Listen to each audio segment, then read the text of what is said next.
Hello guys, welcome. My name is BN Stitches, and on today's video we are learning how to cut and sew deep v-neck bubu kaftan with illusion welt pocket. All right, so I've already folded my fabric on the table. I folded both the front and the back together. Okay, looking at my folding, you will see that I folded this cloth by yardage and not by length, because Ankara length is 44-46, so why the length I need is 60 inches. Okay, moving on, I'm going to mark out my starting line.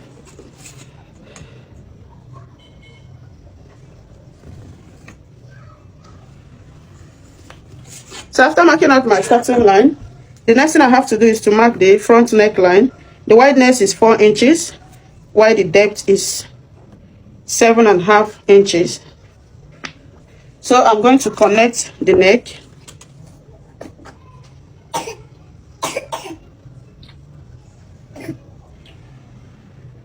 After connecting the neck, then I'm going to mark the back neckline, which is I'm going to be using 10 inches or 10.5, depending how deep you want it to be. And I'm going to connect the back neckline. So after that, the next thing is to determine the length of my sleeve. So my shoulder measurement divided by 2 is 8 inches. And the sleeve length, I'll be using 13 inches plus extra 1 inch for folding allowance. That will give me 14 inches. So from that 14 inches, I'm going to come out by 1 inch. That 1 inch is going to serve as my shoulder slope. So from the 1 inch, I'm going to connect it back to the neck line. So after that, from my shoulder slope, I'm going to determine the length of my sleeve, which I'm using 12 inches. So after connecting it, the next thing is to divide my biggest body measurement, which is my hip. So my hip measurement divided by 4 is 11. Then I'll be adding extra 3 inches, making it 14 inches. So that 14 inches I mark here is what I'm going to mark till I get to the down part. 14 inches.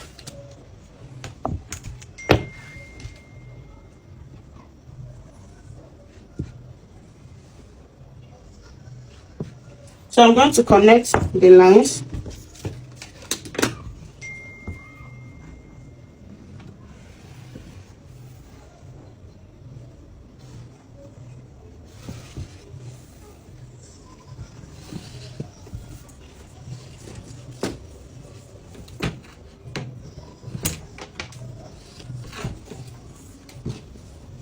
So after connecting the lines, the next thing I'm going to do is to curve the sleeve side, curve it this way. Okay guys, that is it. But since my customer wants a pocket, on the picture we are recreating, there is no pocket, but my customer wants pocket on her own. So I'm going to attach pocket on this one. So from my shoulder, I'm going to mark 18 inches.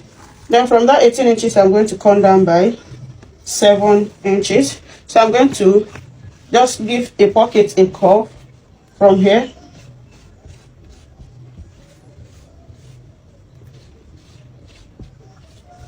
So this is going to serve as my pocket. So the next thing now is to cut it out. So I'll be cutting the front neckline first.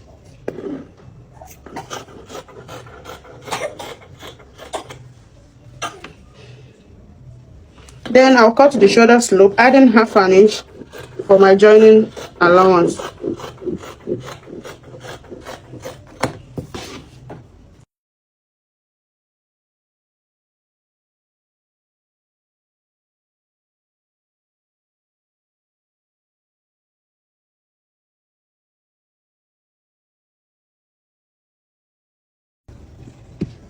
So after cutting it, now the one under will serve as the front body, while the one on top will serve as the back body. So I'm going to cut out the back neckline.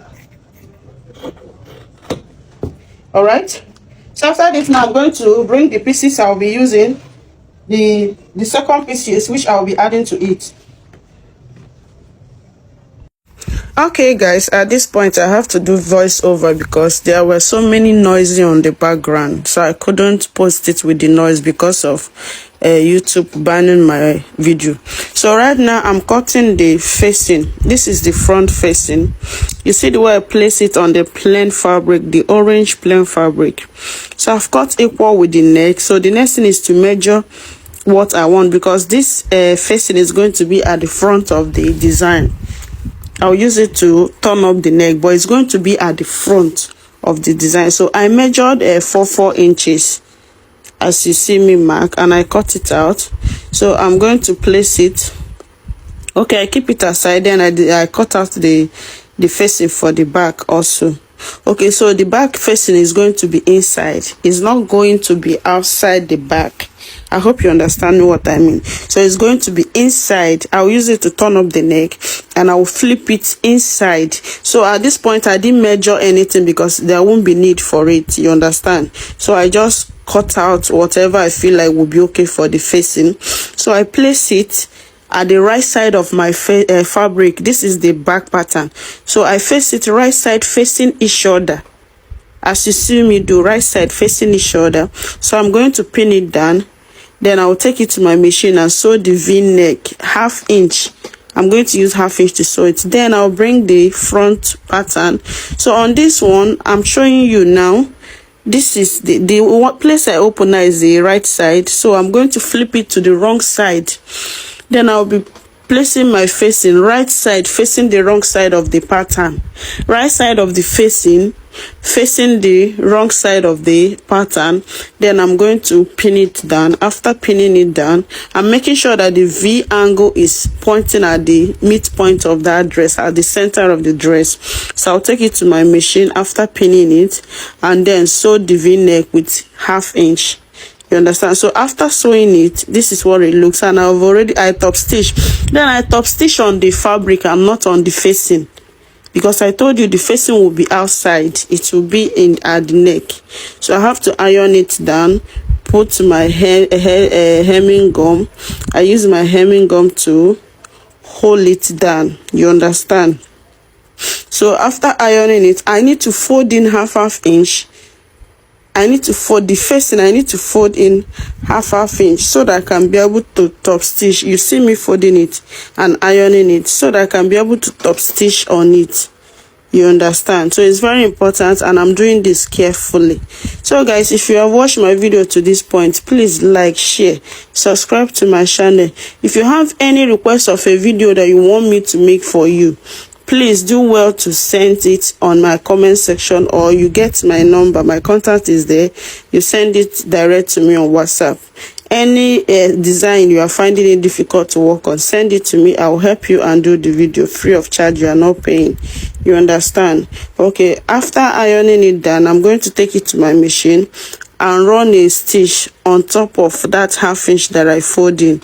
You see, I'm doing it carefully so that I can have equal on the both side, and the pointing V area should be at the mid center of the dress. So after sewing that, this is the back. I've sewed the back, and I top stitch on the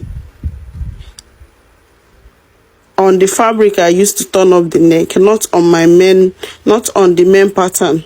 I top stitch on the facing because this facing is going to be inside. You understand? It's going to be inside. So I'm going to take it and then do what? Weave it, because I don't want to leave the mouth that way. So as you can see, I've already weaved it. I use black thread so that you can see it very clear. So after that, I'm going to use hemming gum to flat it down. I'm going to put hemming gum. The hemming gum will hold it and secure it down so that it won't be moving up and down. You understand? So if you want to make this design, you wash it very well, listen very well so that you will understand it, and it's very simple and unique.